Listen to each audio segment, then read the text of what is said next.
আজ ষষ্ঠ দিন সিআইডি দপ্তরে হাজিরা দিলেন সুমিত রায়। যে ছবি রেখেছে আপনাদের সামনে, কিছুক্ষণ আগেই সকাল 10টার কিছু আগেই ভবানী ভবনে পৌঁছেছেন অভিষেক বন্দ্যোপাধ্যায়ের আত্মসহায়ক সুমিত রায়।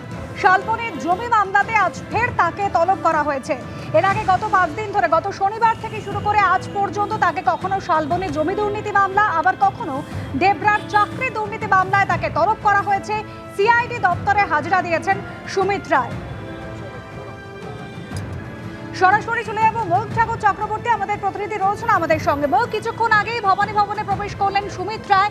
সুজয় হাজরা, প্রাক্তন তৃণমূল বিধায়ক, তাকেও আজ নিয়ে আসা হয়েছে। সেক্ষেত্রে দুজনকে মুখোমুখি বসিয়ে জিজ্ঞাসাবাদের সম্ভাবনা কতটা?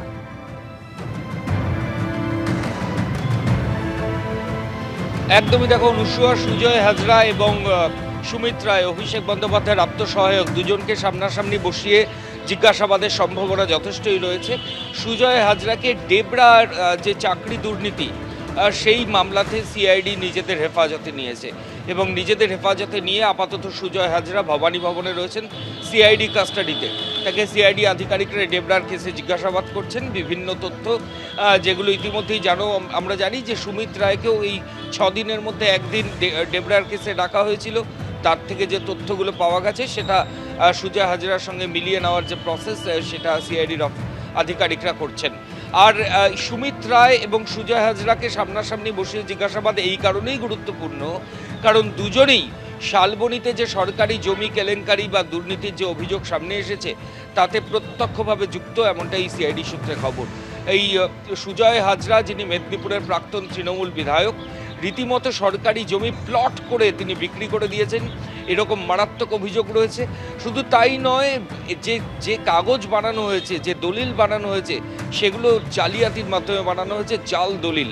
অর্থাৎ জাল দলিল দিয়ে সরকারি জমি দখল এবং প্লট করে সেটা বিক্রি করে দেওয়ার মতো মারাত্মক কমপ্লেন এই সুজয় হাজরার এগেস্টে রয়েছে, যাকে পশ্চিম মেদিনীপুর জেলা পুলিশ ইতিমধ্যেই গ্রেফতার করেছে এবং সিআইডি নিজেদের হেফাজত নিয়েছে। এবার সুমিত রায় হচ্ছেন অভিষেক বন্দ্যোপাধ্যায়ের আত্মসহায়ক এবং তিনি আপাতত সুপ্রিম কোর্টের রক্ষা কবচে রয়েছেন 14 তারিখ পর্যন্ত। সন্ধ্যে 6টা পর্যন্ত তাকে সিআইডির আধিকারিকরা জিজ্ঞাসাবাদ করতে পারবেন, এরকম শর্ত দেওয়া রয়েছে। কিন্তু যেটা সিআইডি আধিকারিকরা বোঝার চেষ্টা করবেন যে ডাইরেক্ট কমপ্লিসিটি, অর্থাৎ সুমিত গোটা বিষয়গুলো জানতেন কিনা, সুজয় হাজরা কি সুমিতের নির্দেশে করেছেন? যদি সুমিতের নির্দেশে করে থাকেন তাহলে সুমিতকে এই নির্দেশ কে দিয়েছিলেন?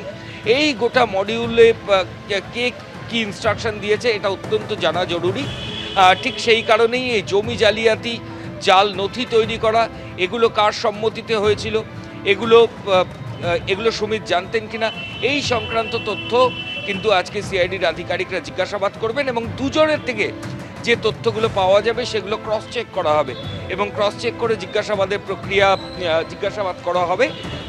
আমরা ভবানী ভবনে রয়েছি। আজকে 9:52 নাগাদ সুমিত রায় ভবানী ভবনে এলেন এবং সুজয় হাজরা তিনিও ভেতরেই রয়েছেন সিআইডি কাস্টাডিতে এবং দুজনকেই সামনাসামনি বসে জিজ্ঞাসাবাদের সম্ভাবনা যথেষ্ট জোরালো হয়েছে।